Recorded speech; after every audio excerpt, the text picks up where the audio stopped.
against APC Lobito has been nominated for Goal of the Year in the CAF Awards. And then also Leicester City's new boss, Van Nistelrooy, astonished by efforts after Man United spell. So yes, we'll bring you the story in detail. Stay with us, don't go anywhere.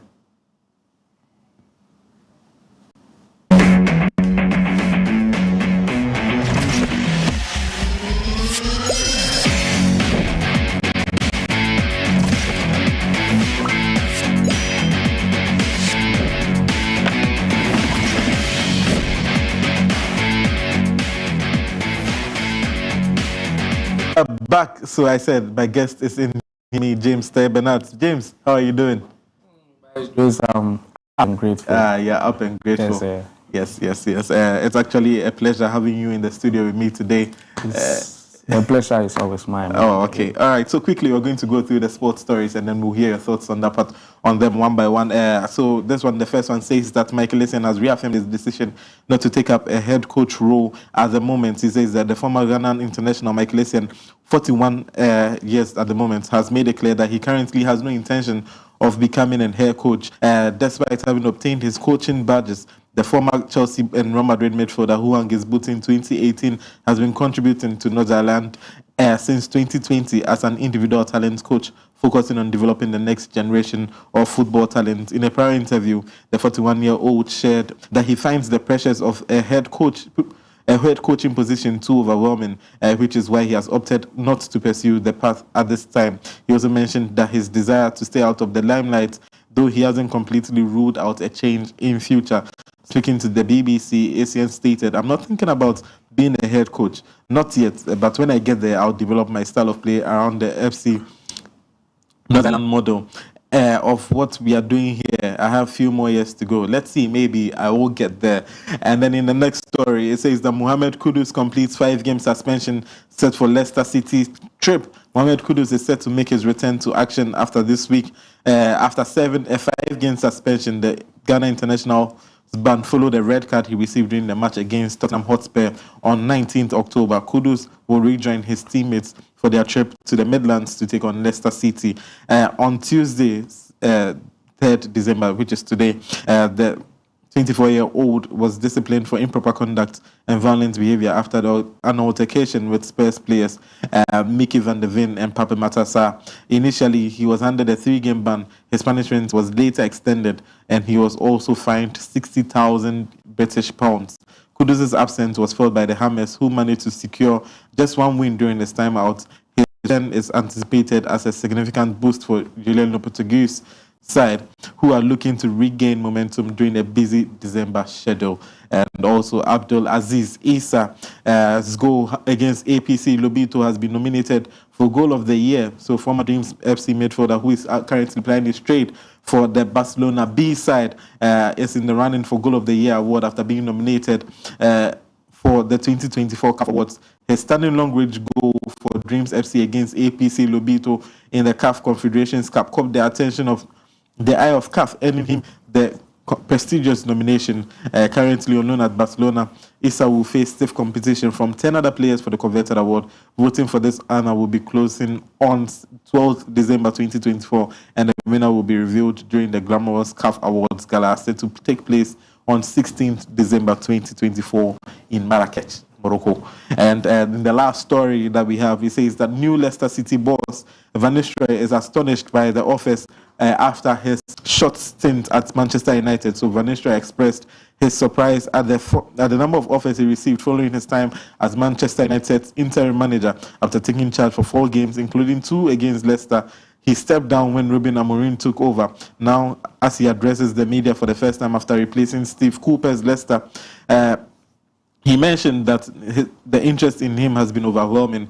What happened after the games and the amount of interest, the options that all of a sudden were there for me, I was a little bit astonished, he said. So these are the stories that are making the rounds in the world of sports. So quickly, I'm going to go to James Bernard to just have his thoughts on this particular one. Which of the stories has caught your attention the most? I'll go with Kudus, Mohamed Kudus. He came to the national team and then things didn't go well with him. with the number 10 jersey and Yes, also the all that performance. saga, Yeah. the performance of the Black Stars. That frustration took him to his club side, and he got that terrible red card. And I think West Ham were struggling in his absence, but him coming back, I think it's a boost for West Ham going to this December with a lot of matches that will be coming on this December in the EPL. And also, I think the former Dreams FC player, the young chap who is in Barcelona now, who is in Barcelona now, he did really, really well in the Dreams FC's Confederation Cup, and I think he deserves it. He deserves it. He's a young chap. I think last time I was with him when he wasn't even promoted to Dreams FC. Oh, really? Then you have to give us some exclusives. I think at the junior side, it's always focused, and even if you talk to him, I want to go to the top, I want to be at the top. So he was promoted later on to the senior side, and I think he took his chances, and he's even at Barcelona now trying to make amends over there. So I think it's good. Okay, so another story that is making rounds in the headlines that we actually read was the first one, which is Mike, who is saying that he's not interested in a head coach role at the moment. And we all thought that he was going to do that, considering the fact that the Black Stars are in dire need of a coach at this particular moment. So what are your thoughts on that particular one?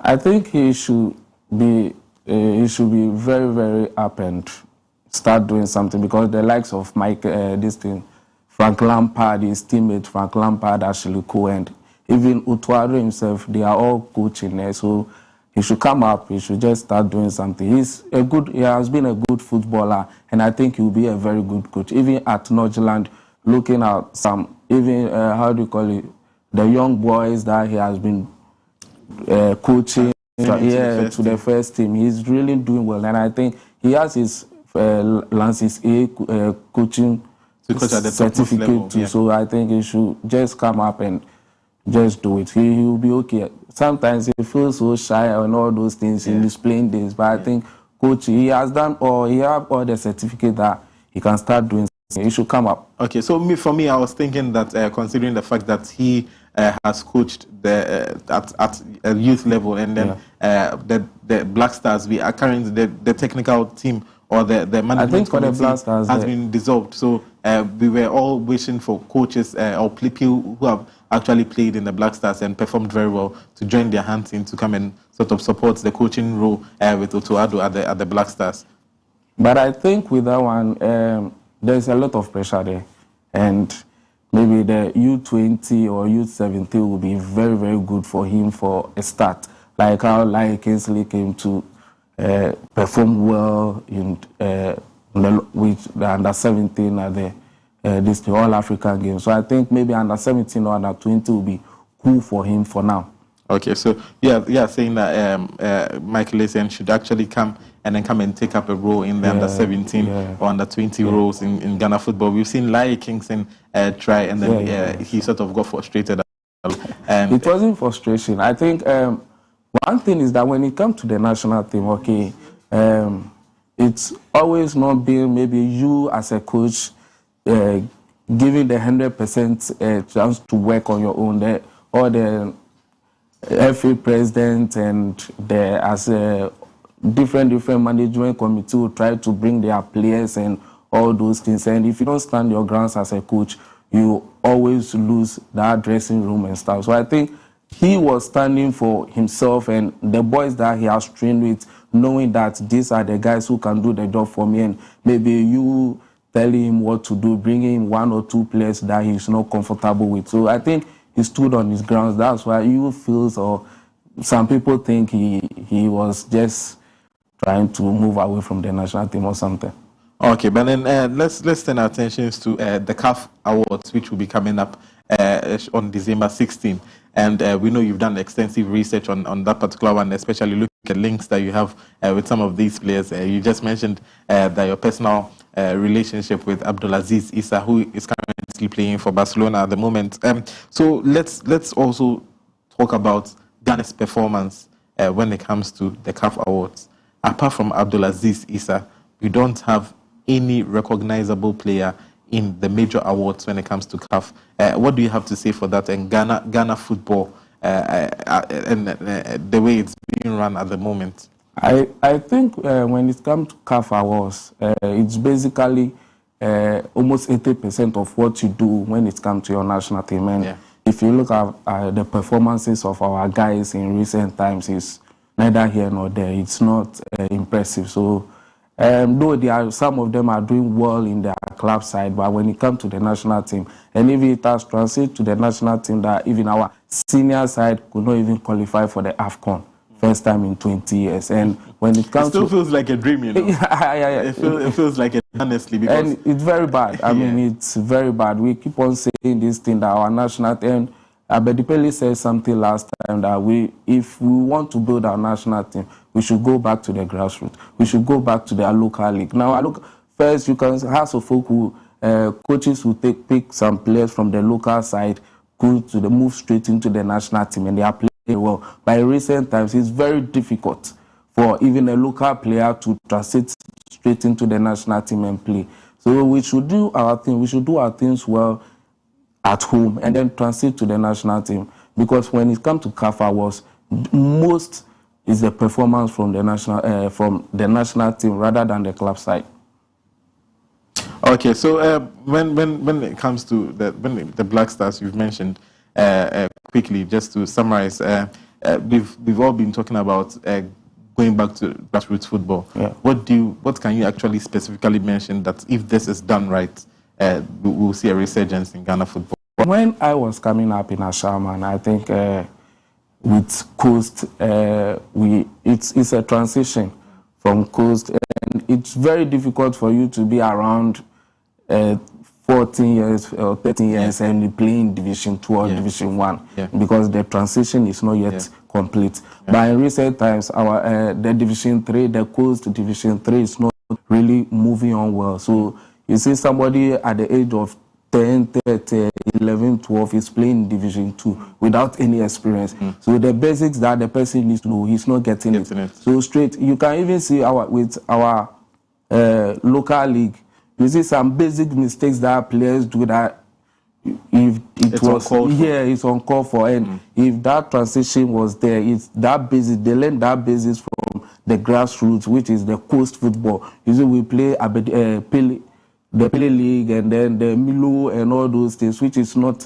coming forth. And even in our schools, you see, first you go to Milo, the Milo games, Accra Sports Stadium will be full with that kind of Milo games and all those things. We need to go back to football. I think you've actually reiterated that quite carefully. And then, yes, these are the stories that are rounding up in the world of sports. And I did this today with James Tay Bernard, the most champion of bloggers when it comes to sports. My name is Nanaya Asari, and it's a pleasure. Stay for the rest of our programs. Lifestyle is up next. We have interesting stories and news coming up. Don't go anywhere. This is Cocoa Digest.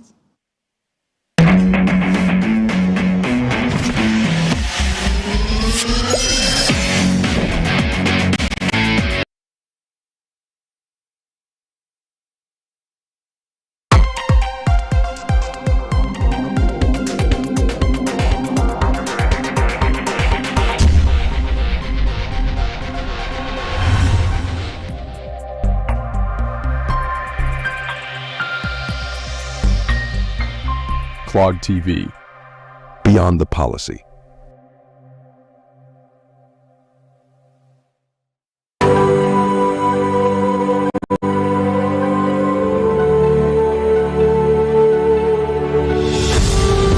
Hello Ghana, I am Yayira Awuno, and we are just weeks away from the 2024 general elections. This is a pivotal moment for our nation, and here at Clog TV, we are committed to bringing you the most comprehensive coverage. As we gear up for this election, our team is working tirelessly to ensure you have all the information you need to make informed decisions. From candidate profile to policy discussions, we got you covered. We are not just reporting the news to you, we are creating a platform for a dialogue. Our analysts will break down the issues that matter most to you, ensuring you understand the stakes of this election. As we analyze the political landscape, it is crucial to understand the implication of each party's policies. Clog TV will provide you with in-depth analysis to help you navigate these choices. Join us on Poll Watch on Clog TV as we dive deeper into the policies of the candidates and their potential impact on our society. We shall also explore voter trends, territorial preferences, and give you expert insights to make informed choice this election season.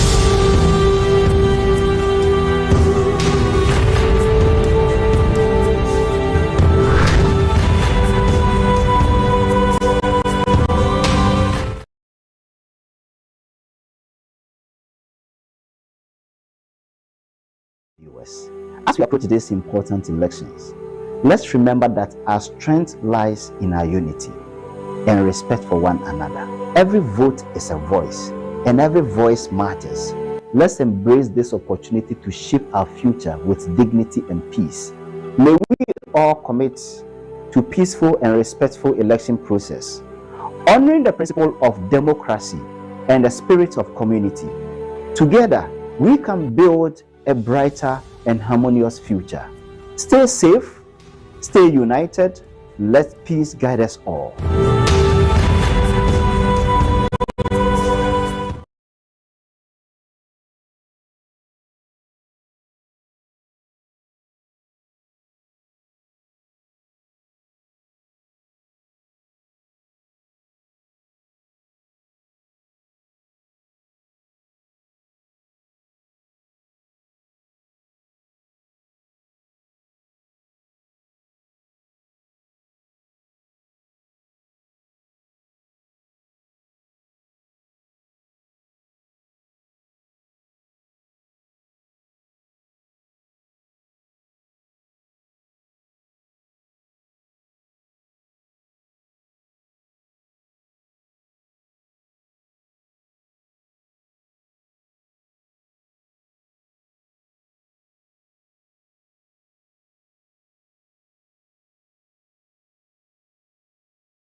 lifestyle segment on Cocoa Digest. My name is Nana Awasari. Today I'm sitting in for Miriam Abna Adede. Yes, tomorrow it's a special day.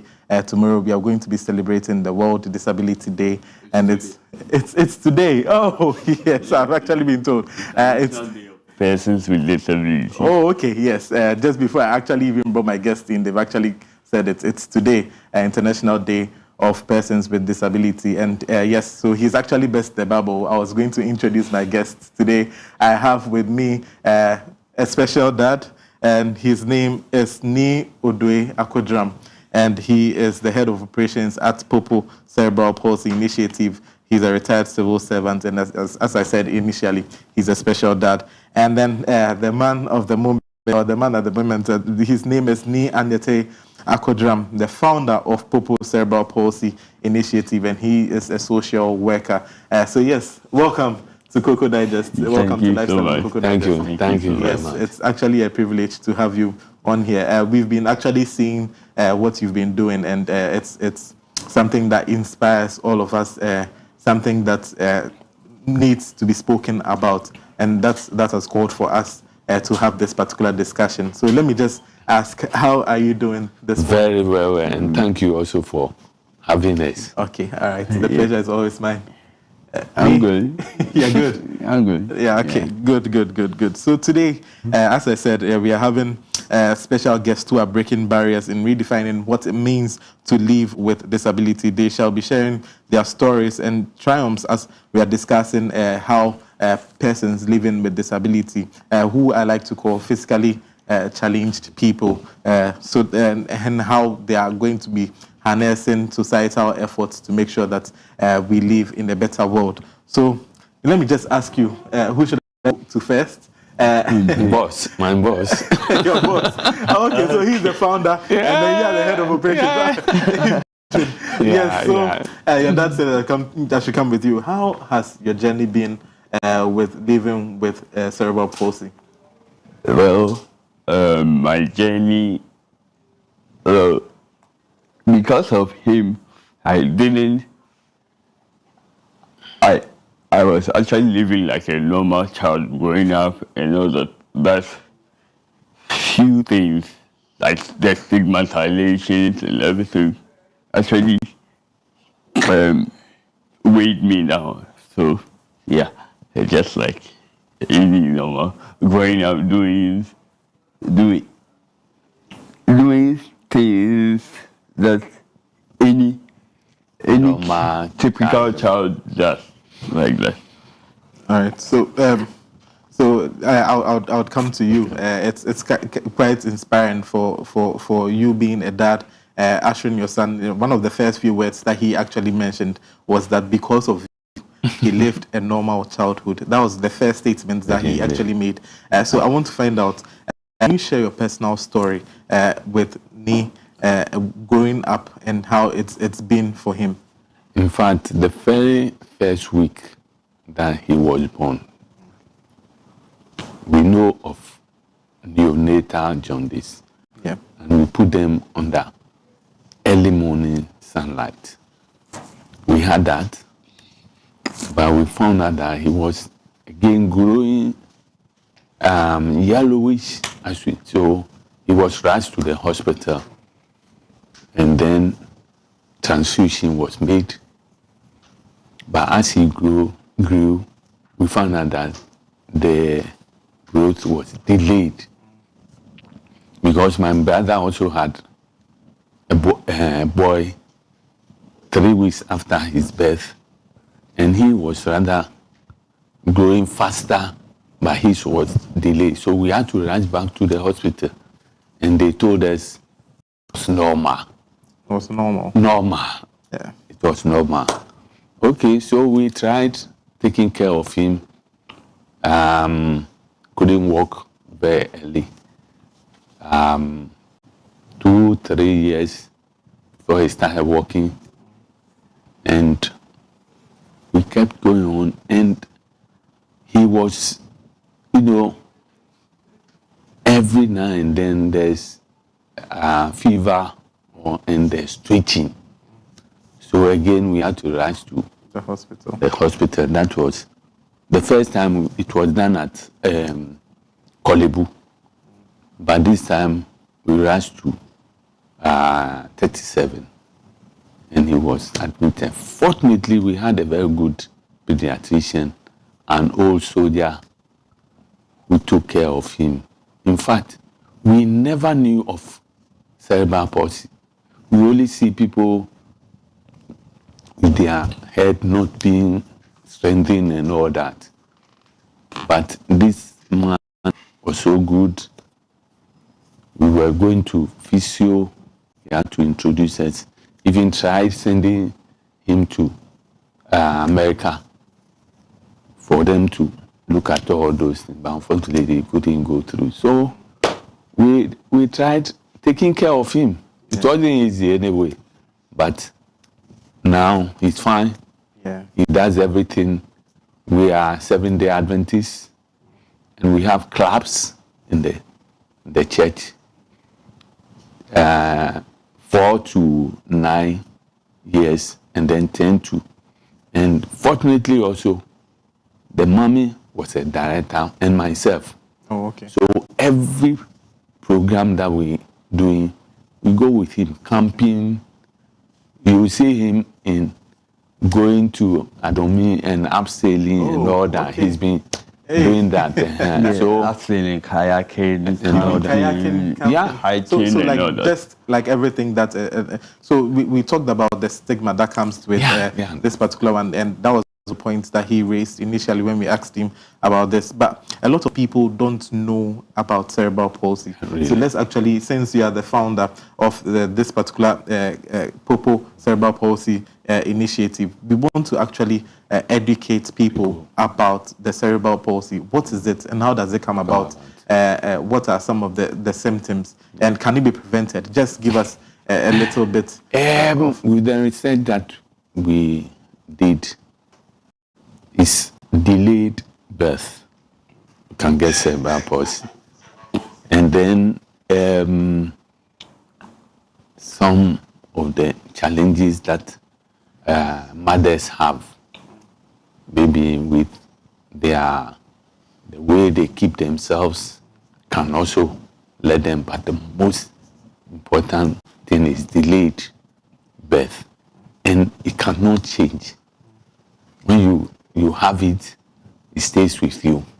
You only have to manage it. Yeah, so that's what we are managing. And with his story, after growing, like I said, we didn't know the actual. Yeah, we didn't know.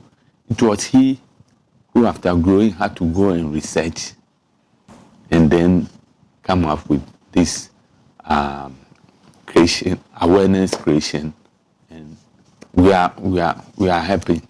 We are happy with that. Yes. So talking about creating awareness, when was you are the founder of Popo Cerebral Palsy Initiative? Let's talk about Popo Cerebral Palsy Initiative, and then we'll link it to the World Disability Day today. What is Popo Cerebral Palsy Initiative? What are they about? What do you do? Popo Cerebral Palsy Initiative is actually a foundation that educates, motivates, and helps people with cerebral palsy. Actually, education is through media. Schools, I go to schools, I talk about cerebral palsy. Churches, I go to churches, I talk about cerebral palsy. And the media, like what I'm doing now. Today. And then with the motivation, I go to the mothers, talk to them. My dad too is here he comes with me. So we go and talk to them, educate them, motivate them. And the help is what we are trying to come up with. Yeah. We have a plan. Yeah. Most of the parents, most of the men run away and leave the child with the mothers. Yeah. Most of them, about 90 or more % of kids that are living with cerebral palsy, they don't have fathers. Yeah, they run away. That's quite alarming. 90%. Yeah, it's quite a staggering statistic. And mothers, because of the peculiar situation, they are not able to go to office to work. Most of them stop. And so they had to do something. And also, those who try to, there's one at Dodo who says he was having a small bakery, but when they come and see the baby or the child with the problem, people no, a lot of them. So the initiative we want to have is that we are trying to train them. We have adapted the Dodoa people. Okay. We want to train them in shea butter production and some other raw materials. And then we try to sell it. Okay. We will sell it for them to the market, and it generates income. Income for them. That sounds like a very adept plan, but I know it's not going to come easy. It's not easy. So what are some of the achievements or the successes that you've actually chalked on this particular journey that you've been on? In fact, that program we have not been able to start. Okay. Because it's a huge amount. And so we are trying to see if we can get some funds somewhere and then start. But what we normally do is that we try also to get them assistive devices. Yeah. There are some chairs that they need, wheelchairs we get for them. And then when it's the last time when he celebrated the 5th anniversary, we had to go there, feed them, and then distribute some items to them. Okay. Yeah. So there are a lot of people that are interested in actually knowing this. We are having a lot of comments on social media, so I'll just read a few of them before we actually continue. This one is saying that something from Ijewa Blessing. She says the social stigma isn't fear. I can see so much confidence in the boy. The Lord is his strength. So a lot of people actually commending you for what you've been doing. So I know the going gets tough sometimes, but let me just ask you, what keeps you going in these challenging times? What keeps me going is my foundation. My foundation keeps me going. And then at times, first of all, God keeps me going. God keeps me going. At times, it gets tougher. Even now, people see me and stigmatize me. And I remember, I don't know how someone was stigmatized, but then, like, going to work one time in the morning, I got into a bus. Then there was a lady sitting down. She and her mom or something like that.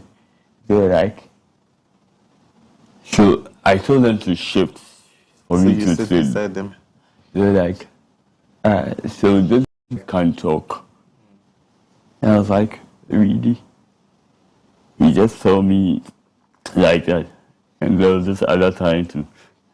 This lady was sitting down and I had to sit with her too. It's mostly in the trustee. Yes. So I had to sit beside her. She was behaving like those. I was having some disease on me, some mad on me or something. I was dirty. Yeah. So a lot of people actually see cerebral palsy to be contagious. Contagious. So let me just put it that way. That is why. So there's a lot of education that needs to be done on that. So cerebral palsy, for once, isn't a contagious disease.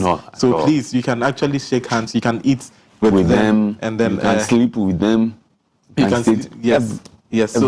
So this message is also coming from Barrister Kojo. He says that God bless special parents. The boy speaks so well. A lot of messages coming in here. I'm not sure whether maybe time will permit us to read all of them. But so a lot of messages coming in here, and almost all of them are sort of commending your efforts and then your initiatives. But before you go, people would want to contribute to your foundation. So we would want you to put your details out there and how they can reach you, how they can help support your initiative. But before we do that, let me just ask you, today, as you rightly corrected me, is the day for International Day for Persons Living with Disabilities. And right now, the mental picture that is created for persons living with disabilities is very hard to come out to actually speak about it. But it's sort of almost everyone that is living with disability, as you mentioned a statistic earlier, almost 90% of them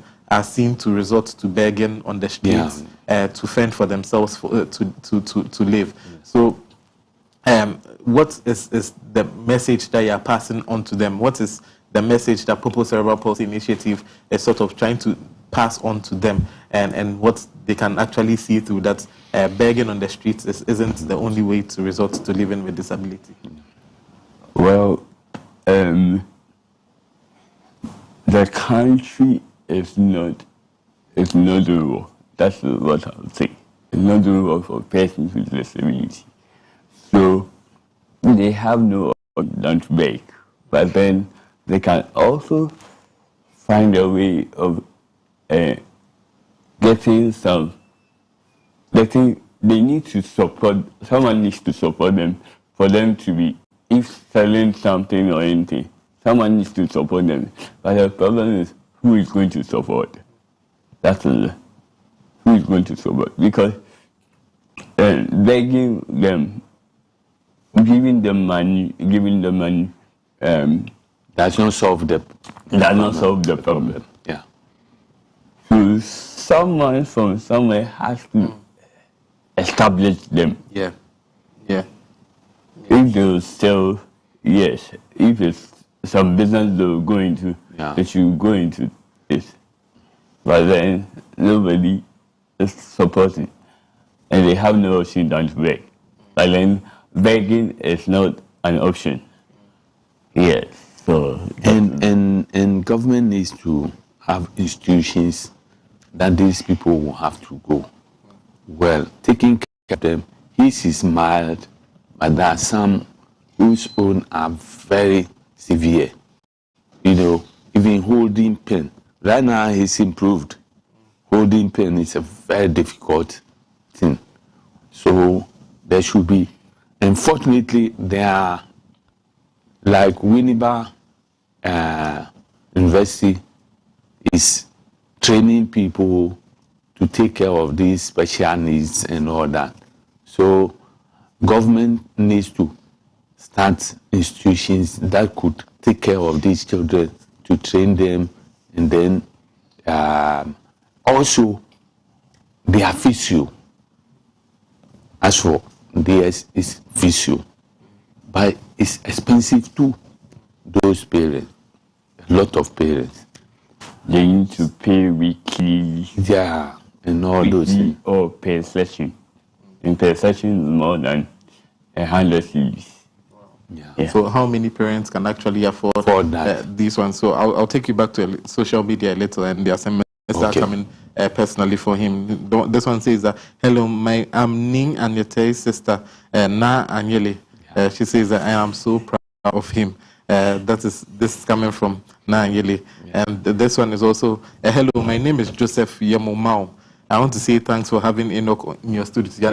He's actually my classmate, but then he's also in my football team too. Oh, you have a football team? Interesting. Then afterwards, I'll introduce you to one of our biggest sporting bloggers. I'm sure you can get some stories out for you as well. He says that he's been my childhood friend, and I appreciate him so much. So these are some of the comments that are coming on, a lot of them, but I can't read all. But almost all of them are pointing to the fact that they want to find out how they can contribute to this particular initiative. If you can have something on for them, so that they'll be able to maybe support the number. So the number is actually, for the meantime, we are using my sister's number. Because Nanyele's number. Yes. Because we have tried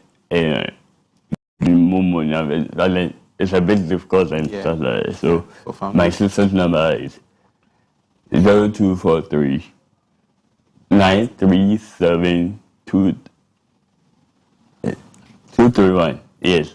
0243 0243 937 231. Okay, and then the name on the is Angela Akodram. Angela Akodram. Okay, yeah. so yes. So the reference can be CP donation. Okay, all right. So now the if you want to support this great initiative, so you can actually send your Momo contributions to 024-393-7231. I'm repeating the numbers at 024-393-7231, and the name is Angela Akodram. That's the name on the Momo. So please send in your donations, and then Mr.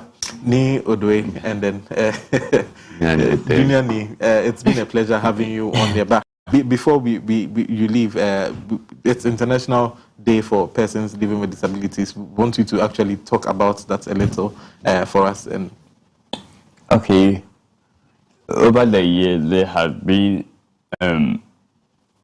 I normally celebrate World CP Day and CP Awareness Month. Okay. So, well, over the years they've invited me to programs and others to speak on International Day of Persons with Disabilities. It's a day to celebrate people with disabilities, actually. Well, I had wanted a little bit of something to show people that we can do anything. Like, my friend of view that if we could do presentations like news or something like that on TV stations or something like, it would be good just to project or promote persons with disabilities. And then also take away the stigma. You are not normal people. You can do everything that normal people do. So and the way there's no normal. We are all normal. We are all typical person. Typical person. Thank you very much. Yeah. Today I've been taken to school and do you want to actually summarize or give us some few words before we go? Yeah, we want to let government look at this issue of disability very, very seriously, because the whole thing is that they are not being taken care of. There is a department, but what do? They should get involved, and then these people too can be normal people. They can be normal. The sister was called to the bar in October. Oh. And there were about 5 disabled people who were also called. So they do many things if they are helped. So I'll plead with government also to get involved. They should put in some money so that these people can do normal things. All right. So thank you very much. You have one thing to say. I want to educate people on something, that let's try to normalize the word disability. It is let's use this kind of ability. So it starts with THIS. So this ability. Not disability. Not disability. Okay. Let's try to change the narrative of how people are seeing it. Yeah. So you're not disabled, but you have this ability. Yeah. All right. So thank you very much. So if you are watching and you've been motivated and you've been touched, let me tell you that there's a way that you can actually support this particular initiative. You can Momo this particular number 024-393-7231, and the name is Angela Akodram. Help support this particular initiative. They have people in Dodowa that they want to actually put into skill acquisition and trade learning so that they can contribute positively to society. Today it's been the lifestyle segment. My name is Nanaya Wasari. I've been sitting in for Miriam Abna Adede, and today I did this with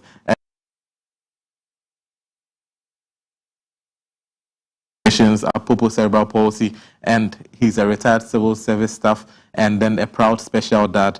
And also I did it with the founder of Popo Cerebral Palsy Initiative, and please, Ni Aneta Akodram. Just before we go, there's this particular message that has come. It says that we are closing with this. I'm so proud of Aneta and his spirit. I went to Thailand on disability training and met a similar cerebral palsy guy who holds a PhD in psychology and another who is an engineer. I'm so happy about his initiative and want to partner with him. So we are going to give you this particular person's number. The name is Amma Anderson, so you'll be able to find some partnership initiative. Yes, no, on WhatsApp. I have the person's number, so I'll give it to you. So this is how we wrap up the lifestyle segment. My name, once again, is Nanaya Asari. So do stay for the rest of our programs. Don't go anywhere.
Ghana, I am Yayira Awuno, and we are just weeks away from the 2024 general elections.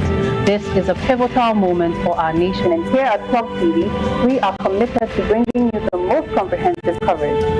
As we gear up for this election, our team is working tirelessly to ensure you have all the information you need to make informed decisions. From candidates' profile to policy discussions, we got you covered. We are not just reporting the news to you, we are creating a platform for a dialogue. Our analysts will break down the issues that matter most to you, ensuring you understand the stakes of this election. As we analyze the political landscape, it is crucial to understand the implication of each party's policy. Clock TV will provide you with in-depth analysis to help you navigate these choices. Join us on Poll Watch on Clock TV as we dive deeper into the policies of the candidates and their potential impact on our society. We shall also explore voter trends, territorial preferences, and give you expert insights to make an informed choice this election season.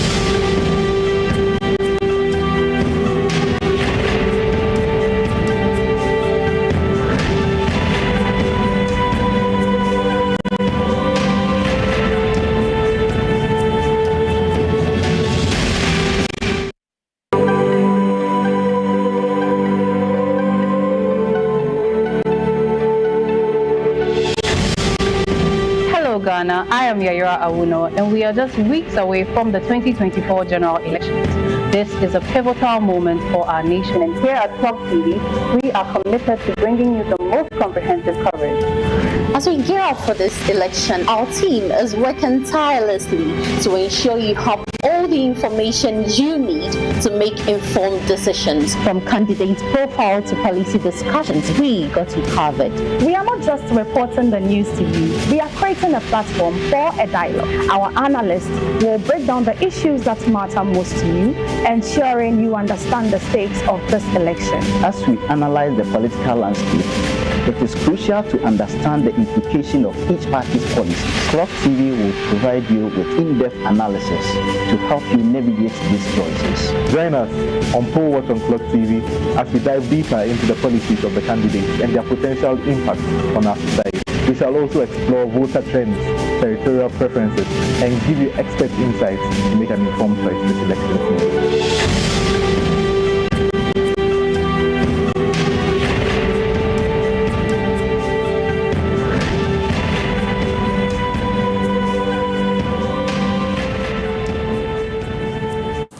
You're welcome back to the Cocoa Digest Morning Show. If you're just tuning in, this Cocoa Digest Morning Show, and we're about to have our main discussion. Don't forget, we're streaming live on Facebook and on YouTube, so you can join in the conversation online on these platforms. Send your comments to our WhatsApp number displayed on your screen or onto our live stream. We will read them out loud, all your suggestions, all your opinions, but please do make sure to keep it decorous and tactful.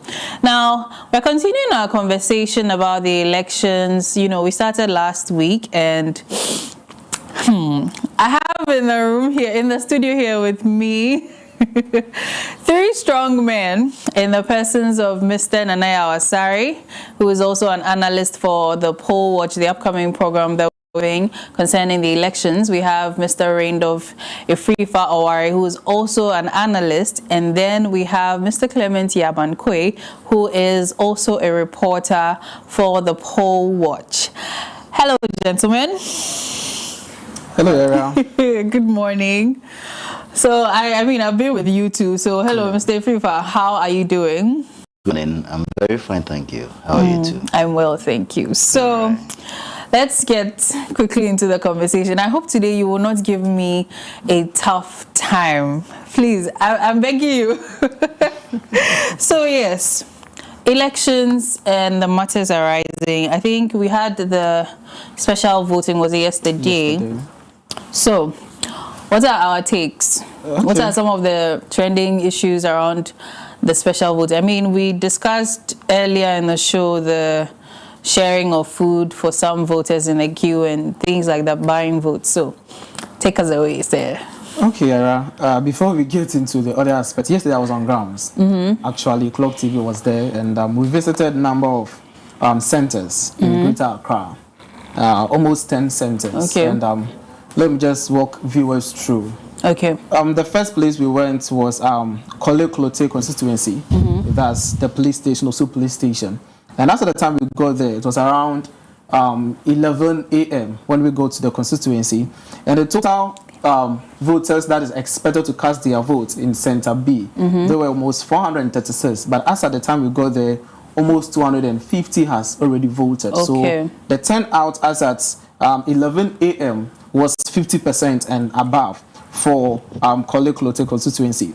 We moved to Odududu constituency, and it was happening at Jamestown. The expected voters is 530. As at 12:30, we have 275 people who have already casted their votes. Okay. That was at Odududu constituency. We moved to Ablekuma South, and Ablekuma South we were expecting total votes of 465.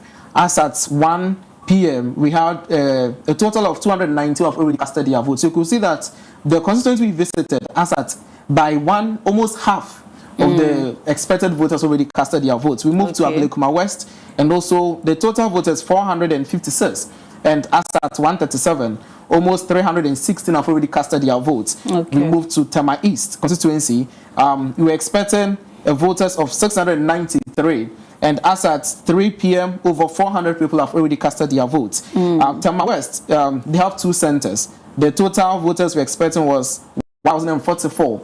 And as at 3:30, almost 819 have already casted their votes, which is 72%. So you can see that the time Clock TV got these constituencies, almost 50% plus already casted their vote, which is a good news, a positive turnout to MIC. So these are a few information we gathered on grounds yesterday. Okay, so we even have the videos being displayed, some of the polling stations. Exactly. Yeah. So Yara, it was very peaceful, and we had a talk with some of the aspirants that are candidates, and they were so much okay. Everybody is at peace. Speaking with the presiding officers, they said yes, indeed. Those voting are professionals, so they have actually exhibited professionalism in their process. Okay. So can you walk us through who exactly special voting is marked for? Yeah, so Yara, yesterday when we get there, the presiding officer, especially for Odududu constituency, took us through the process. And he said special voting is for those people who are going to work on that very day of election, that's 7th December. So we have the police officer, that's the security officers, we have the electoral commission, their officials, and media houses, and anybody for any other reason. You can't cast your vote on 7th December and you applied to vote on that's 2nd December, you are actually qualified to special voting. But here are another interesting thing we got from Tema West, speaking with the director of EC at Tema West, I think the regional director, he made a point clear that many people have applied for special voting, and if you fail to cast your vote yesterday, you don't have a chance to cast your votes on 7th December. Okay. Yes, that's one thing he told us. That's Clock TV when we get there. That if yesterday you failed to show up, on the D-Day, your name will not be in the voters register. Oh, okay. Yes, so that's a slight issue that we discovered from grounds. Okay. So in a situation like that, like, you know, we us being in the media house, maybe we realize that maybe there's something else we need to cover, so we may not be able to, you know, partake in the special voting. What are the other alternatives that we can use? The list actually came before even 2nd December, sorry. And since your name is captured in the special voting list, your name will not be appeared on the main register. Okay. So if you fail to show up on 2nd December, on 7th December, your name will not be even in the register at all. So when you go to a polling station, they will not even allow you to vote. Oh. Because the whole idea is your name should be part of special voting. So if you didn't show up, then you don't have any place in the real register. That is on the 7th December. Okay. So these are the few things, and I think the only issue we had, especially when we got to Odedudio, was that there was one officer who came to the scene to actually cast his vote and realizing that his name was not part of the special voting. So we speaking to the presiding officer made us understand that maybe some applied for special voting, but they didn't check when the list was out to confirm if their name was in actually. So these are the instances that happened to some people who go to the scene and they didn't allow them to vote. But there was another interesting issue that happened at Ablekume Central when we visited. Yes, 2 scenes happened at Ablekume Central. One was the fact that someone used an immigration officer identity to come and vote. So the time the real person came to the scene, and his details has been used to vote by another person. That was instance one. Another instance that happened at Ablekume Central too is the fact that a police officer, after casting his votes, wanted to take a picture of his vote card, that is ballot paper. So whilst he was doing that, the electoral officers they realized it, and seriously they stood on him to delete that very thing he has taken from his phone. I think I saw something about that, and then I think there was an interview I was watching where the guest was saying that they shouldn't have let him, delete it, because that is, some sort of evidence that could have been used as a way to punish him. If he's going to be prosecuted, this is going to be the grounds on which they could prosecute him, or even use him as a scapegoat, so that other people who may be thinking of, trying to show off that, okay, I voted for this person, would also see that and then be able to check themselves. But let's come back to using the election officer's ID to vote. How did that, was it his twin brother? Because our voter IDs have our images, right? Exactly. So how did that happen? Yeah, right. It's so amazing when you go to the scene and accent. It's like everybody they were taken unaware. I don't know whether the person blew some dust on them, because the person came to the scene with the person's identity, ID card, and everything. So going through the process, I didn't know whether the electoral officer didn't look at the person well and check the image. We don't even understand. And even, they said our voter ID is also linked to our Ghana card and things like that. So I'm sure if you do some verification and then the other images appear, if maybe, considering the time I had my voter ID, I was much younger.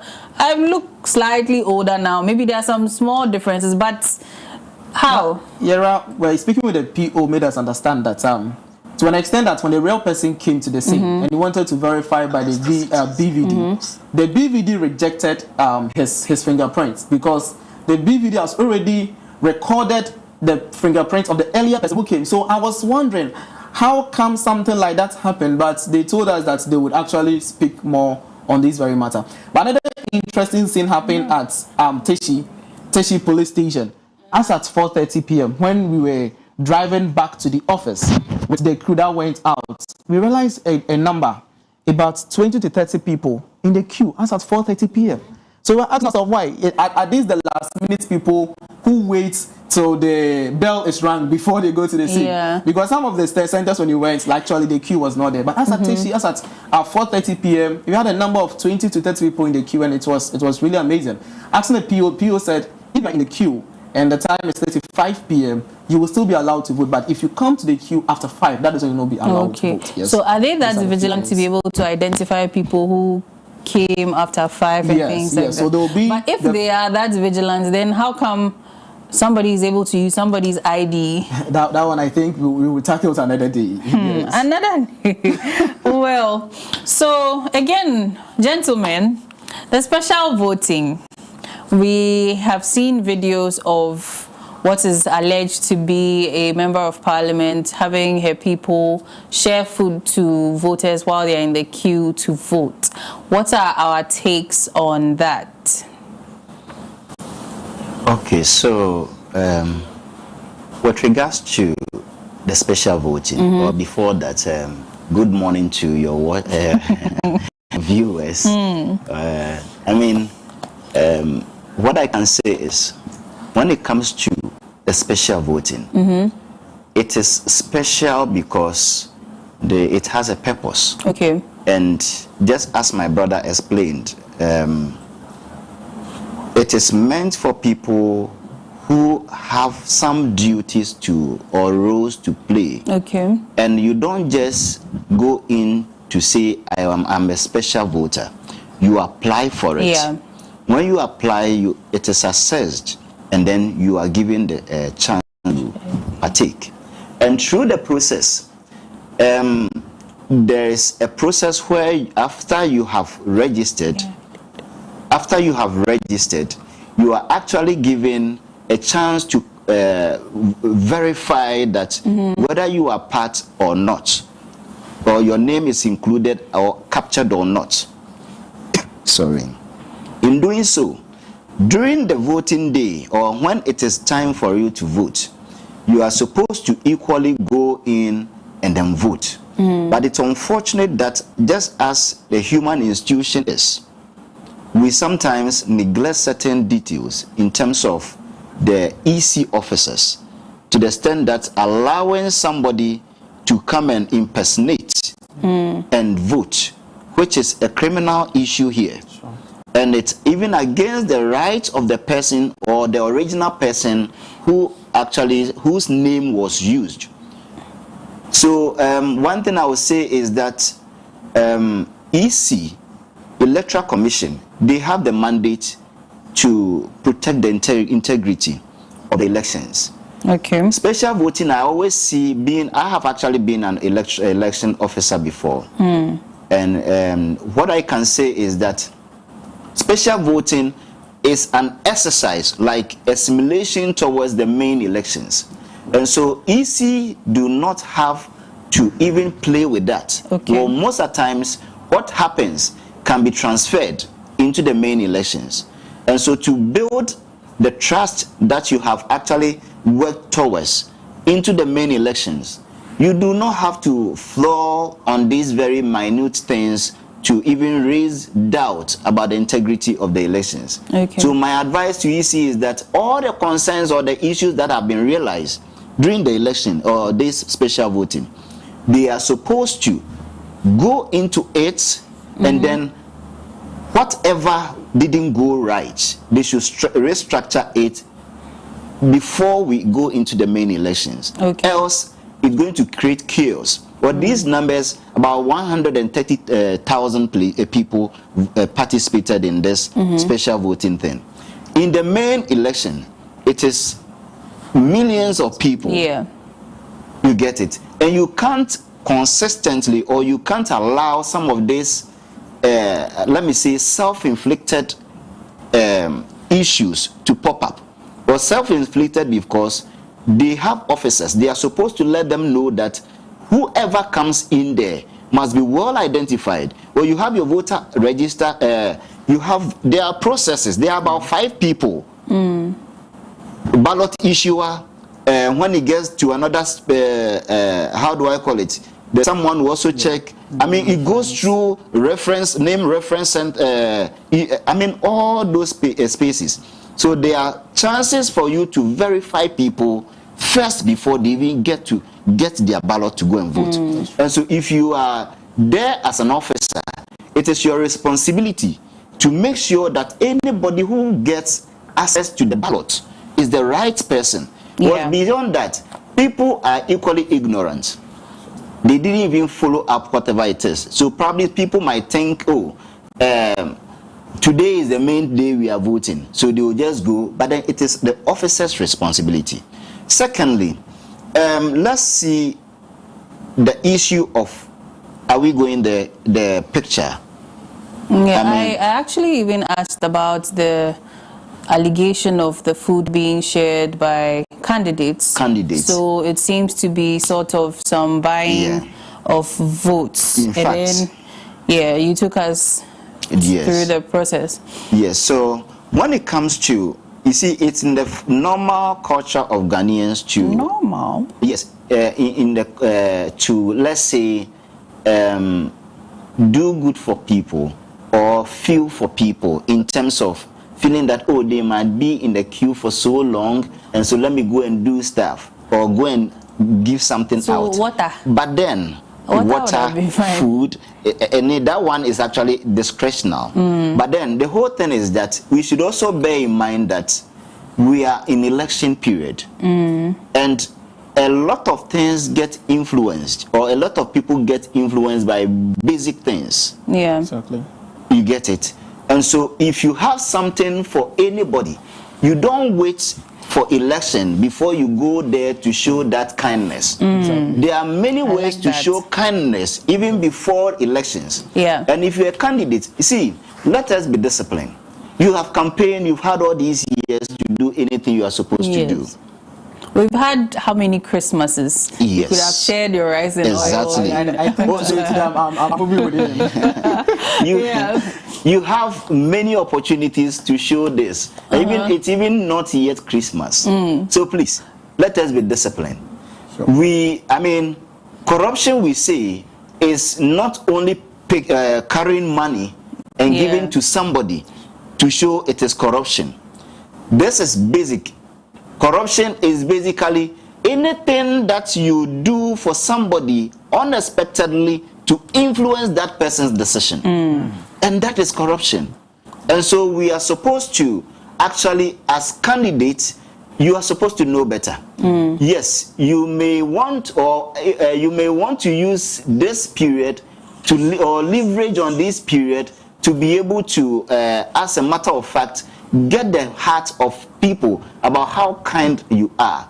But then this is not the right time. And it is, you can be arrested, but it is not the right thing. So instead of implicating yourself and then creating bad press around your candidacy, it is better you refrain. And then, yes, you have the right to feed your own people in terms of your party agents and all that. But when it comes to people who are going in there to cast their vote, let us be decorous in this way. Or let me say, we shouldn't cast doubt, let people feel we are so desperate. So, in fact, that is my take on it. People, we can all be disciplined and still win the elections. This is not when you are now going to campaign. You have the chance. You people have, and in fact, people equally can be very petty in terms of using this period to change their own minds and all that. We should not use this period. Whatever you can do, you have done it already.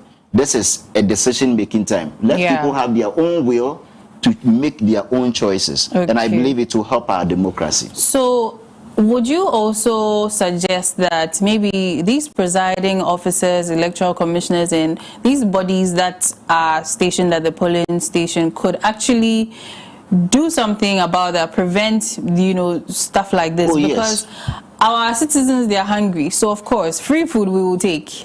All of us here will probably take, right? Of course. So, if maybe measures like that are put in place where, okay, please, we understand that you are, a leader, a political leader, or you are of, some standing, but this is not allowed here. That is something that can check. In fact, such a situation. Let me just add this briefly. EC has a manual on electoral practices. Even on the election day, there are do's and don'ts. And so the officers, the presiding officer, the security who is there, they all have responsibility there. So as a security officer who is posted to these places, it is your responsibility to guide the integrity of the elections. And then anything that will influence wrongly or will call bad press, that will equally will serve on a different note apart from the purpose by which the election is being organized, must be prevented. That is why the police is there. The presiding officers, when you go through the training, I have been an officer before. When you go through the training, you are told what is and what not to do there. So in a situation where you being a presiding officer, they've given you the rice and the oil, how then would you also be able to stand to check this issue? So discipline is everything. You see, as an officer, you are not supposed to even take it. And you are supposed to guide and tell the people that this is, you see, if you are a presiding officer, you manage and handle the entire electoral space. Anything that comes to you, you are supposed to go by the principles you are given or you are taught and the procedure. anything beyond what you are mandated is not accepted there. Okay. And that is how the rule is. Okay. So let me further reiterate what he's saying by quoting something from the EC's Code of Conduct here. Constitution for man. political Okay. parties and candidates. Yeah. So this one in section 4, it talks about prohibition of electoral malpractices. Yeah. And it says that candidates, their agents and supporters are prohibited from offering gifts, money or any inducements to influence voters at any stage of the electoral process, including on election day. So clearly, just as we talked about in the morning, if there is any act that is going to induce people or is seen or appears to induce people to change what they are going to actually do when they are in the electoral booth, then that it's causing a breach of that. But before I talked about that, I wanted to talk a little bit on the voter turnout when it comes to this particular electoral process. For Adenta, at the end of the day, we had 937 people voting out of 1,202 people. We have at Ayawaso East also we have 267 people out of a total of 298 people who were supposed to have voted there. At Oforikrom in our Ashanti region, we have 355 people out of 400 people who were supposed to have voted. Atomic Police Station, 568 people out of 642 people. In Bimbila as well. So I sort of did a survey. I sampled out some of the polling stations for special voting. And in Bimbila, 612 people out of 715 people that voted. So this goes to tell you that the voter turnout in relation to previous year's voter turnout, when I'm sampling out these same constituencies or these same vicinities, when it comes to the voter turnout, it's just been 84.1% of the people that are voting in this particular time. 84.1% compared to in 2020, the elections that happened at these same constituencies, we saw a turnout of 87.3%. So it looks as though the interest in the people when it comes to exercising their franchise has gone low when it comes to the special voting processes.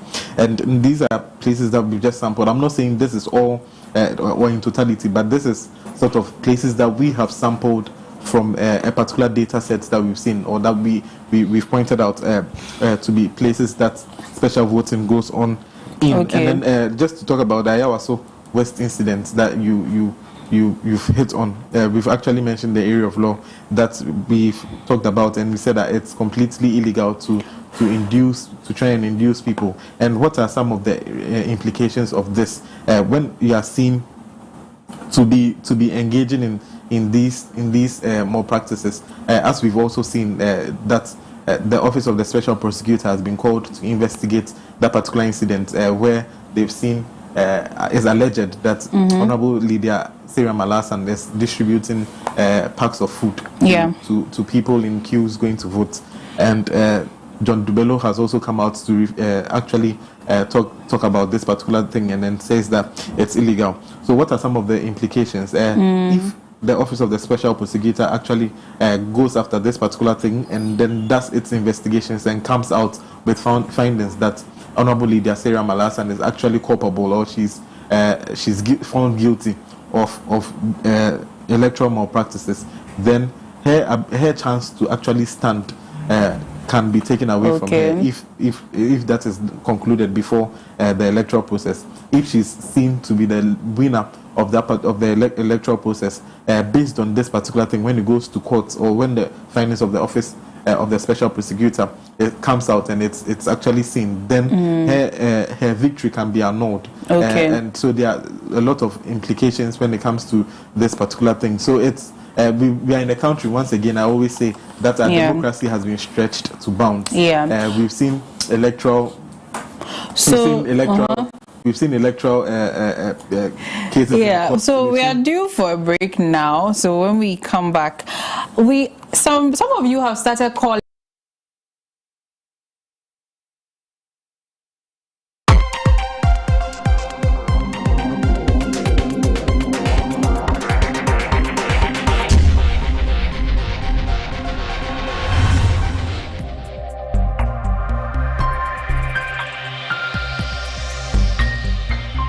Clog TV, Beyond the Policy.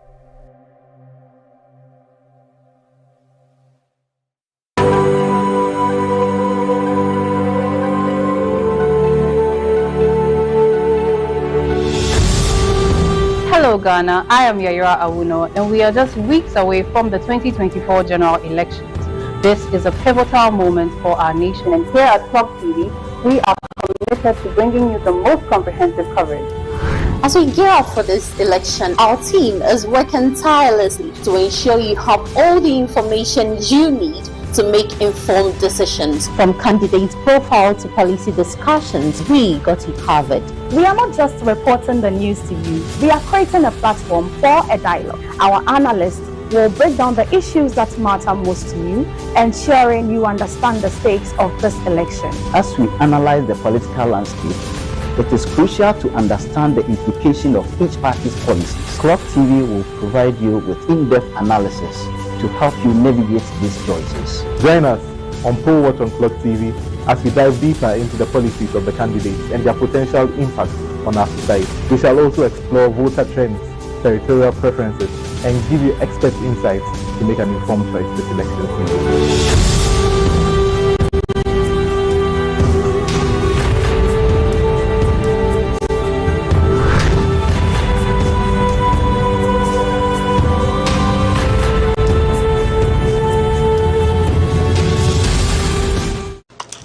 What's that? We don't.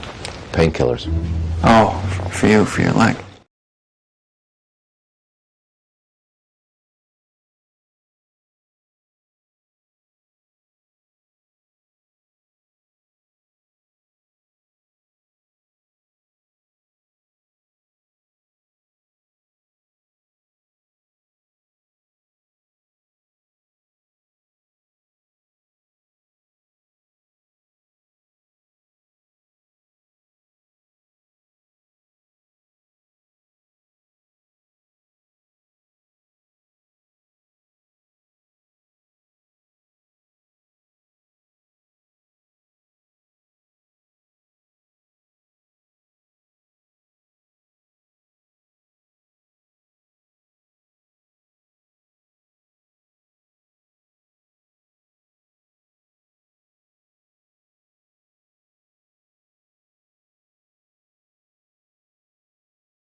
You're welcome back to the Cocoa Digest Morning Show. If you're just tuning in, this is the Cocoa Digest Morning Show, and we are discussing the matters arising concerning the 2024 general elections. And as you know, we've been advertising Poll Watch for some time now, and I have with me here two of the analysts that will be on Poll Watch, as well as a reporter. And I already introduced them in the first half of the main discussion, but I will do that again. So we have Nanaya Wasare, Reindolph Ifrifa Oware, and Clement Yabankwe. Now today, Poll Watch will be showing for the first time at 1 p.m. So after Cocoa Digest, just rest small and then tune back into Clock TV to, you know, get some information. All the heat will be there on Poll Watch, so you can watch everything there concerning the elections. It will be running throughout the week till the election day, even after the elections, while we discuss, you know, post-election issues as well. So the phone lines will be opened shortly, and the number will be displayed on your screens for you to call in and share your suggestions and opinions. But for now, you can keep them coming on the live stream or on our WhatsApp number displayed on your screen. Yes, gentlemen. So we had an issue of some, you know, the special voting. Somebody had taken a picture of his ballot and then was trying to post it for people to see who he voted for. And that, I mean, considering the kind of people that are supposed to be doing the special voting, that was a very illegal thing to do and misconduct from such, I think, a security officer, right? Officer. So what's up there? What's going on? So yeah, let me take it up. I must say it's very wrong. I saw this post as early as 9 a.m. on a friend's start. And when I saw the post and what the friend wrote under, because the person voted for a political party, he was trying to say that the security agency or security officer have actually endorsed that political party. And from where I sit, I see it to be a very wrong thing. Because it's against voter secrecy, and at the same time, it's also against the Electoral Act. Yaira, let me take viewers a little bit into the Public Elections Act, 2020 Act 1036, according to Electoral Commission, which says that it's really against, it's illegal for one to take picture of your ballot and send it to the public. When you do that, you're going to face the law. So such person, I believe they can trace to know who that person is, because every ballot has a unique identification. They have a serial code on it. So they can trace to that extent to know that who actually is the culprit, and they should deal with that person. The reason why we are talking about it is because we don't want this thing to happen on 7th December. That's the main reason we are having this discussion. We know on 7th December, Yara, like what we talked about, this food sharing and money sharing, you will take the money, and whoever will tell you that, for me to know you voted for me, then take a picture of the ballots to prove to me that indeed you vote for me. We don't want to entertain that thing on 7th December. So we want viewers to understand that it is not right, it's illegal, and when you are caught, the law will deal with you accordingly. That's the only thing I want to say on that. Okay. So in a situation like that, where let's say the person showed he voted for party ABC, right? And then now he's being prosecuted, or he's being made to face the law. But party ABC has, you know, what's the word? Some security agencies in their pockets, or comes up to the person's aid to try and you massage the issue. In a situation like that, what do we do then?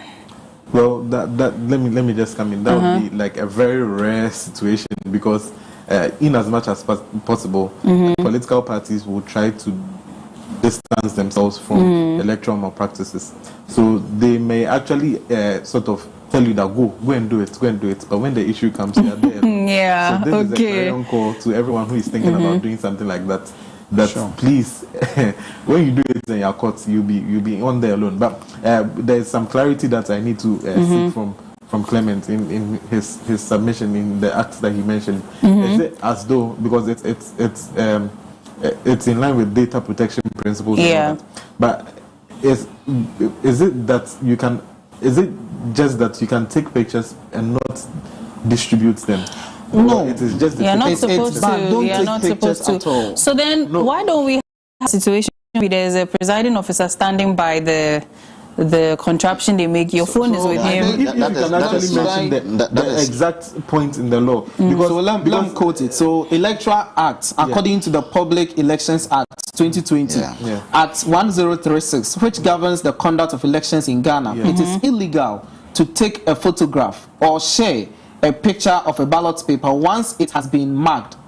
So this is to ensure that voters cannot be influenced or pressured into showing how they voted, which could lead to vote buying or intimidation. No, but this is an implication from the law. This is not the actual quotation from the law. So if we can actually get, which is what we'll be working on at the moment, get the actual part in the law which says, because it can be very, very dicey, you know.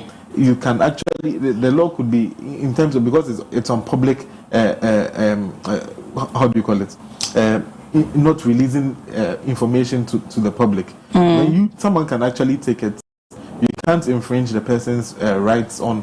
The law is very clear. It's very clear. But what I read, the law says it is illegal to take picture. Let's calm down. Let him conclude his point. Okay, is that we need an absolute. I'm also trying to get to know this particular thing, but we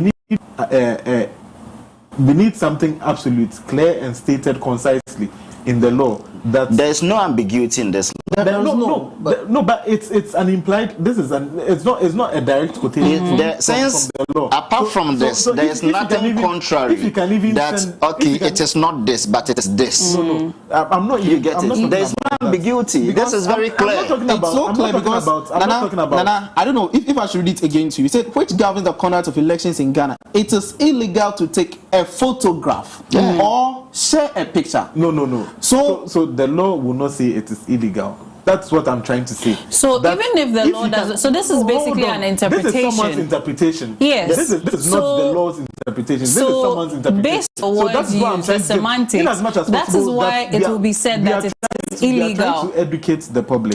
So we should do it in absolute sense. We do not want to pick someone's interpretation of the law as our own. You see, in this situation, what would the law say that would require somebody to say that something is illegal then? You see, there is a spirit of the law which comes with the spirit and the letter of the law and all that. The spirit of the law is to interpret what is in the law for easy understanding. None of us here is an expert or has been to the law school before. Our interpretation. See, none of us here. Let him land. None of us here. I don't know yet that you are a lawyer, but then none of us here is a lawyer or has ever. I have never been to the law school before, but then there are basic principles that the law follows, and which is what we use or apply as a normal person. You have never been to law school, but I know that if you steal, according to what we know the law will state, is that it is an offense and it is a criminal issue. I do not need to go to law school or go with a law, the letter in the law or a particular quote in the law to say that, because I do not, even the law says ignorance of the law is not an excuse, and you'll be prosecuted by that. So what we know is that it is wrong, and even the regulations, elections regulations, state it so right that it is an offense for anybody to go and take a picture. But then the fact is that all political parties, even the flag bearers, have done it before. You get it? Yes, I quite remember 2020 elections. So before you, I just checked to see. So here it says in the PNDC. So representation of the Representation of the People Act 1992, PNDCL 284. Rather than, so it's not exactly the Constitution directly, but it says that secrecy of the ballot. So this law ensures that voting remains private and confidential to maintain the integrity of elections. Now, prohibited acts. Taking photographs of a marked ballot paper is considered a violation of the secrecy of the vote, as it may reveal how someone voted. Now, criminal offense. Violating this provision, including taking photographs of ballot papers, can lead to fines, imprisonment, or both. If you are looking, so this is, so now, in a situation like this, can you just mention the PN, so Representation of the People Act 1992, PNDCL 284. And this is a legal. That's the same. Yes, this is equally a law enacted in Parliament. I want the section. So the section wasn't given here. Okay, section 28. Sorry, section 28. Specifically section 28 of the Act. So now, so we are coming back to the semantics. Now, after hearing this, if any of us interpret it as it is illegal to take a photo of a marked ballot paper, is it wrong or right? That's my point. I didn't say it was wrong. No, you were talking about people's interpretation. No, you were talking about us not using someone's interpretation, right? So now, based on this, what is the interpretation? So we are here, and we are supposed to inform the public based on and educate. And educate. Yeah. Now, if we pick up, this is a very sensitive issue. That is why, in as much as possible, whenever I come and then I'm giving my submissions, and there are areas of law, I try as much as possible to quote it. Yes, and I'm just asking. The black and white of the law. Yes, and I'm asking now that as we've read it, what is the interpretation? So I'm not talking about as we've read it. I was talking before we read it. Yeah, that's why I even got the information for us. So what I'm trying to say is that this is a political landscape. So if we are supposed to mention anything, right, we shouldn't take someone's interpretation of it. Yes, so that's why I read this for us to make our own right now. I understand, but my point is that, see, it's not always necessary to quote the law verbatim. It is the law has an inspiration, and that drives the explanation and the meaning of the wording. Yes. So you see, that is why, based on what he said, that let's not use someone else's interpretation. I had us read it so that we make our interpretation here. So now, with our interpretation, how different is our interpretation from what I read? Clement also read. I don't understand because the point. You see, the wording, we were trying to use semantics that maybe the law did not specifically state ABC, and now making the inference. Are we not on the same page now? Yeah. I don't, because if you take picture of what you are doing, it's illegal. Yes, so and now it even says it's a violation of the code of secrecy, in fact, right? Every political party in this process is aware of this very basic. Exactly. It's part of the regulations. Okay. When they go to IPAC, there are a lot of even materials or even, see, it's not everything that we go into law verbatim. Yeah. There are regulations that institutions that are mandated to take certain actions, they put together this, even, these regulations to be able to guide because once I clearly get that, but I think what I'm saying is being taken out of context. No. I'm not talking about the spirit and then the letter of the law. What I'm talking about is in this particular time, where we have a lot of political parties quoting the law to suit their sort of to align with what their beliefs and what they are doing at the moment at this particular time. It is it will be very sort of let me say risky to actually just pick up someone's quotation of the law without even first letting us know, and then just so that's why, in as much as possible, if we are educating the public, right, it's not that they said it is in the law, yes, that it is this, then we agree. But so that's what we just did. Okay, but I think we have some. Can proceed here. We have some. There are some other matters arising that. If I decide to read them out, I don't know, the program will not end. But I'm sure you guys will take it up on Poll Watch. So we have So this one says, I'm a retired army general ready to rescue Ghana. And this is by John Mahama. And this one says, for the special voting, I smell a 65% victory for NDC. This is by Ashimore. And then the last one is also saying, what are you coming to do when you couldn't keep the lights on? This is Akufo-Addo mocking Mahama. And I mean, these are all things coming up towards the elections, but we cannot, I won't even give you guys a chance to discuss that. On poll what you can. Including the vice presidential candidate also talking about the former government, that's the NDC government as a Sakawa government. So interesting times ahead. Yes, interesting times ahead. But so give us what you want us to comment. Okay, so what I want us to discuss before we wrap up would be that the NDC opposes the OSP's investigation of the alleged food sharing by the MPP MP for the Ayawaso West Wuogon constituency, and it's that the NDC has criticized the OSP, that's the Office of the Special Prosecutor, his decision to investigate the alleged food sharing, because it seems there are videos. So we have the Deputy General Secretary, Mustafa Bande, argued that the OSP's involvement would delay the process, urging for immediate police action against the MP, as per assurances from the Inspector General of the police, that's the IGP. He condemned the act. So, you know, accusing the MPP of unethical politicking and voter bribery, this, like, you can see that some people in the NDC are also frustrated at this, and even John Dumelo also condemned this act. So it's like, by the time OSP will come out with findings, then so because that's how Ghana seems to be. You see, we tend to be, we all condemn stuff like that. But you see, we sometimes seem to behave like the ostriches, where we pretend as if we are all kind of very clean. Somebody is sharing food, we are condemning it. Somebody is paying for transportation or picking students to come and then vote. What do we call it?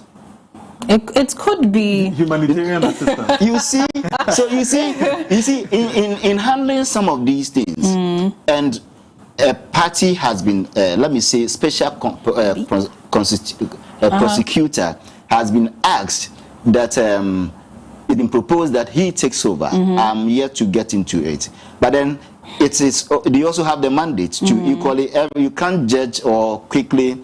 It might even be that. Well, there may be a lot of reasons. Okay.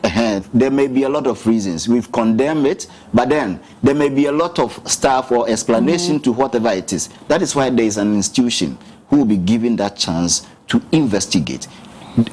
Special Prosecutor's Office is equally has the powers to investigate issues like this. But then if he's investigating any other issue that is aligned to same strengths should be focused on and be looked at. But there are other aspects of same influence in other quarters where some people has equally been accused. John Dumelo has been accused on many aspects of how do I call it, more practices with regards to even influencing students, giving them money to go and vote and all that. These are issues that we need. If special prosecutor have that interest, he should equally have that interest in investigating issues like that. But then if not that, I think there should be a caution that should be people should be looked at, or other candidates should be looked at into getting into the main elections, so that at least, I mean, we equally need peace and all that. In a situation like this, you see that there are videos and things. Yes. So if we are now going to have a whole bureaucratic investigation going on, I think that is where democracy is like that.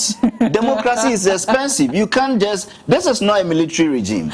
In a military regime, I mean, when you are caught or you are not caught, or it's assumed that you have done A, B, C, D, you are sent to guard room, and then the next thing you are going to firing squad. Anyway, in the 21st century or in the Fourth Republic democracy we are practicing, you can. I mean, there are instances where people have even been accused of certain things or even murder. They go to the law court, and then you are supposed to justify.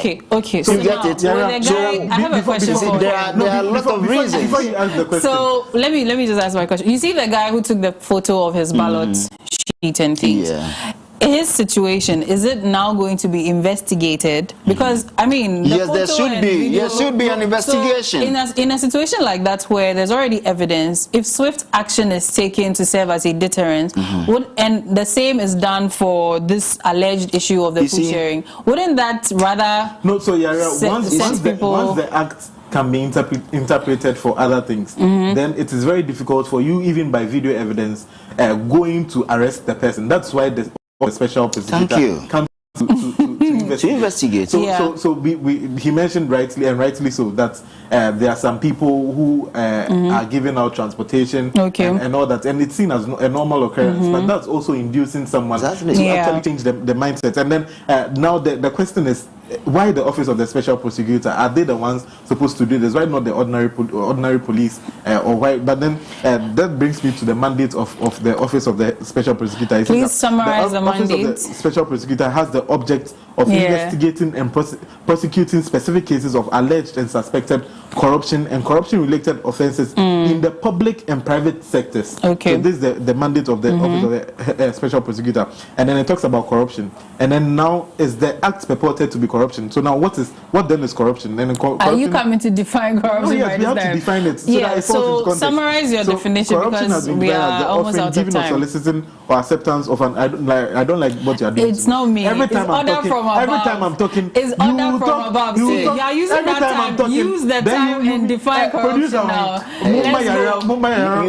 You can't echo her. She's Idi Amin. We've actually talked about it. The female version of Idi Amin. Use it. Now you have your 30 seconds. Corruption Use it quickly. As the offering, given, soliciting acceptance of or the inducement of a reward to influence someone's behavior. So now the question is the office of the special prosecutor mandated, or is it in their mandates to investigate this? And within less than 24 hours after the incident was actually reported, the office of the special prosecutor came in to investigate that particular incident. Because then again, the distribution have the findings been given? The office of the special prosecutor it takes process. It takes process. Even when you go to court and you have video, whatever. I mean, videos now can be doctored and things. It goes through process. She's actually come out to say she knows nothing about it. That is it. So what is your basis of doing? We have some comments here. He says, but I want to know, before you continue, was she captured in video, or it is said that she probably sponsored whatsoever? No, so what the video is actually in circulation. She is there. And another lady, she's in white and I think some grey shorts, grey trousers, and then another lady. So I think we have the video. Can we display it? Another lady is in an all blue attire, and the lady is distributing to the people in the queue. I'm sure. So how then do you accuse her? But the lady comes to her for the food, and then she's in the white. So the lady is the one seen to be distributing, but so far, but she's the one holding. So she's the one in the blue cap drinking the water. Yes, so is she sharing food here? Is she sharing food? So you see, when you go into the law, even based on this video, this is the only video that we have seen. How is it? This is the only video. What is the evidence that she's related to even the woman in the picture or in the video? You don't just accuse and want it to be taken up. Our time is up. It? But gentlemen, please, our time is up. There are certain things that are implied by so no, you are imagining. This comment. You are imagining. No, gentlemen, our time is up. We need to wrap up. So we will continue this on Poll Watch. We will continue this on the Cocoa Digest Morning Show on Thursday as well. Just give 5 seconds. Please. So this one says, Nana was really funny. Please tell him to slow down. Have you seen? So, I was really looking for the act in the electoral law. Please, tomorrow. Okay, no, at 1 p.m. you guys will do this.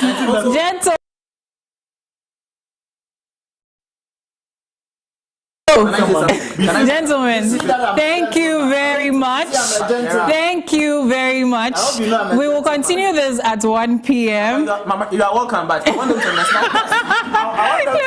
that. In terms of sharing. No, don't worry. At 1, yes. Thank you. We will continue this backstage and at 1 p.m. Thank you very, very much.